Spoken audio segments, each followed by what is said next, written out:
applied it for me by submitting my resume, and the next day I got a phone call from the HR 48 hours before the case study, and they did ask tricky questions. For example, like, I think I got stuck in there. So that's the list of all the questions that were asked, and the lessons I have learned from this process is that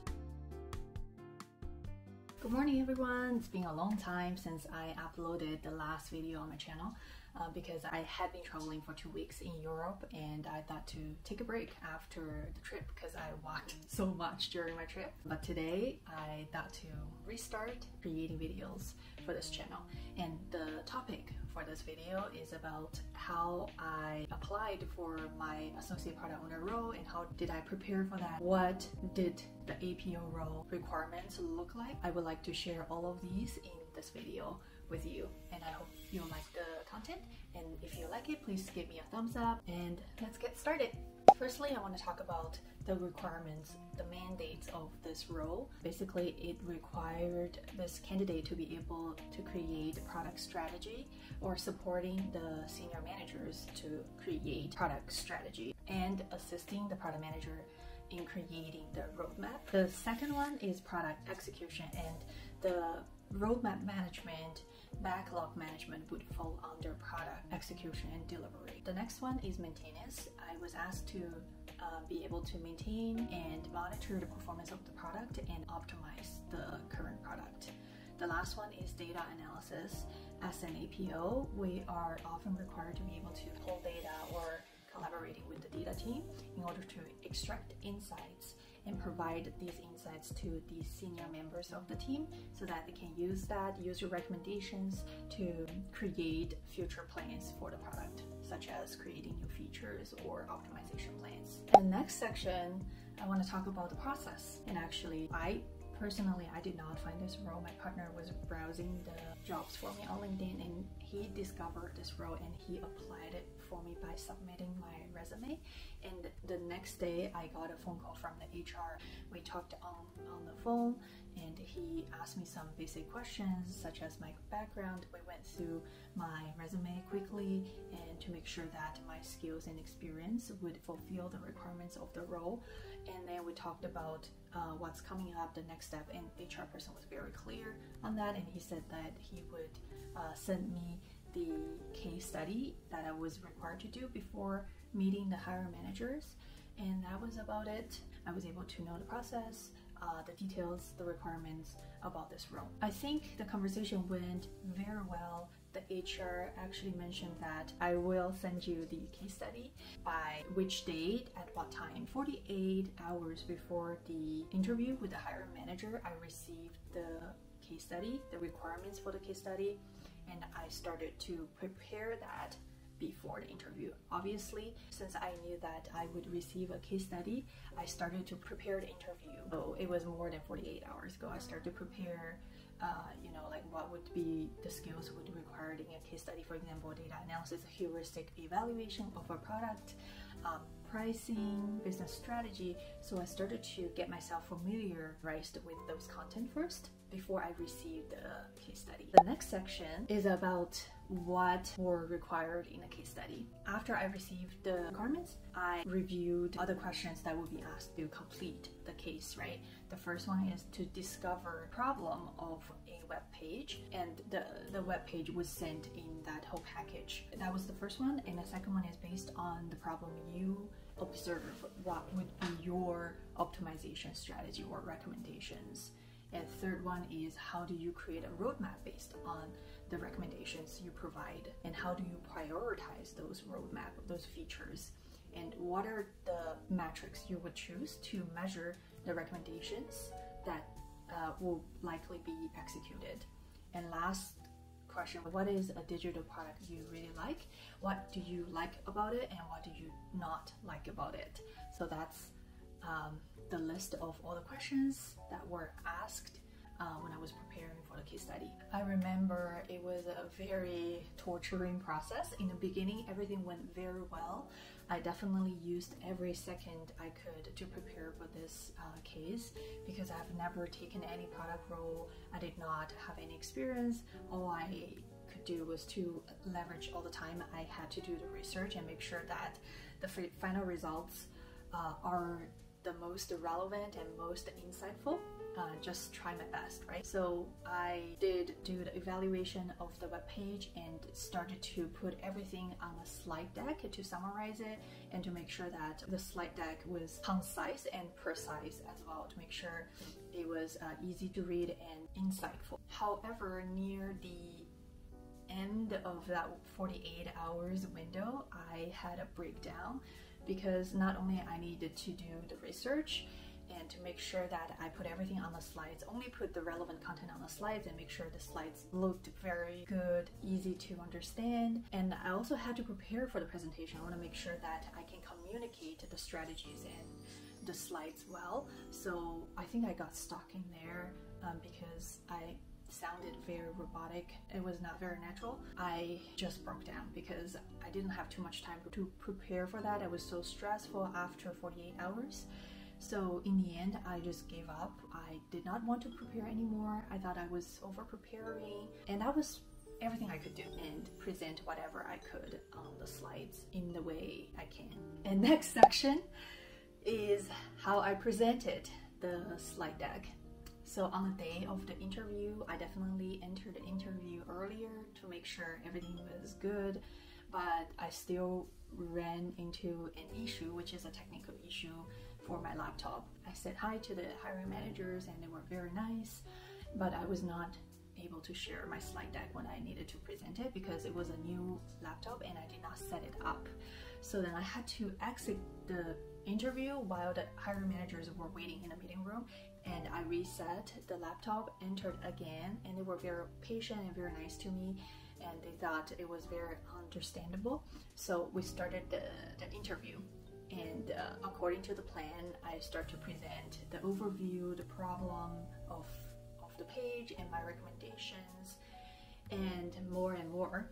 I think the interview went very well. It was definitely better than how I presented during the preparation. And they did ask tricky questions, for example, like how did you prioritize this metric than the other one? And how do you think this feature can contribute to your main KPI, right? So some were very tricky and I was not able to answer them perfectly, but I thought I answered most of the questions pretty smoothly and I was able to convey my ideas, my prototype. Oh, by the way, I prepared a prototype as well in the slide deck, a very low fidelity one. That was about it. I chose Zara and Apple stock as those two products I really like. I explained why I liked them and why some of the areas I didn't like. Provided my rationale, and that was it. I think in the end of the interview it was about 1 hour. I felt very good about it, and the hiring manager definitely just mentioned that, oh, you did pretty well and we would go back and do our evaluation and we will get you an update as soon as possible. So while I was waiting, I definitely estimated the how do I say, like the success rate of this interview.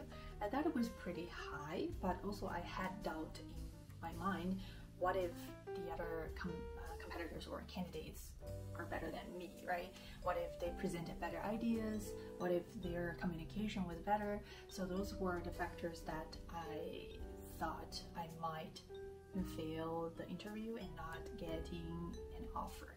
However, I think it was about 2 days later, it was very quick, I got a call from the HR at my previous company. I just went to the office and was working. It was early in the morning, probably around 9:30. I still remember the timing.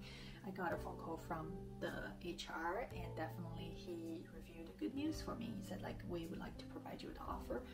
You did pretty well in the interview, and he just went over the details of the contract. I was so excited that day. I felt that was the best offer I got in my whole life because it was a role I really liked and I really wanted to join this team because the hiring managers were friendly and they were really helpful, patient.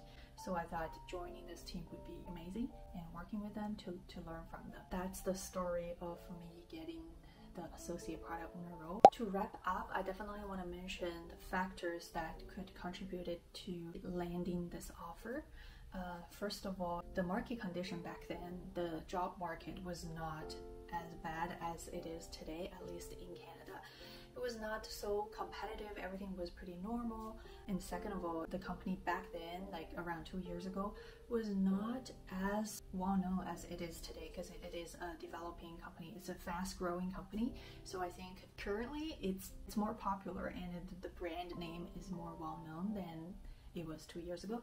And the third one is that I had relevant experience. I had experience in marketing. I also have the industry knowledge, which is about finance, right? I got certificates in project management and product management.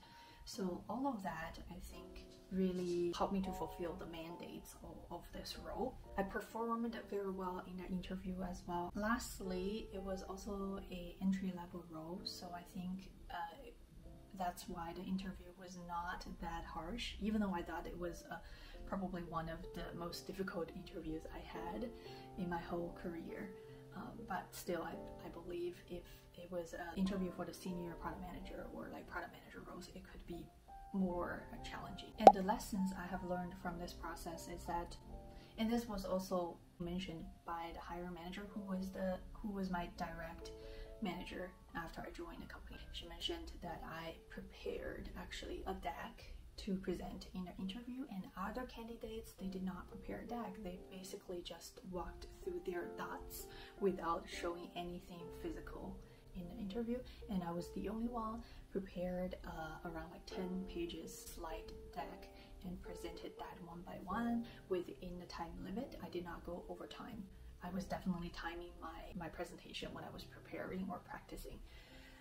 The second one is that you have to be positive, even though you are not confident, even though you might be very, very nervous, but still, I think being more relaxed and talk like a real person and being able to ask questions, really getting engaged into the conversation about the role would definitely help. And the third is that do not memorize what you need to present, even though you will need to memorize some points, right? But not to memorize word by word, as long as you have a high level structure and you can just remember that and fill in the content as you go. I think that would be more genuine and easier to understand, easier for the hiring managers to engage in your presentation. The next one is that do not over prepare, because over preparing would drag you down. It would exhaust you and make you to be, I think, at least for me, I would get really confused and frustrated during the interview, even though I felt so good prior to the interview. The next one is definitely to be professional during the interviews. Make sure that your audio is good, it's clear, and your background is clean. Wear some presentable clothes like business casual, that's important. And the next one, which is the last one, would definitely be do sufficient research. Make sure you understand the company, the team, if you can, the mandates of the role. So when you are in an interview, you would sound like you really did your job, your due diligence to understand about this role, right? And you are really interested in, so that you are interviewing, right?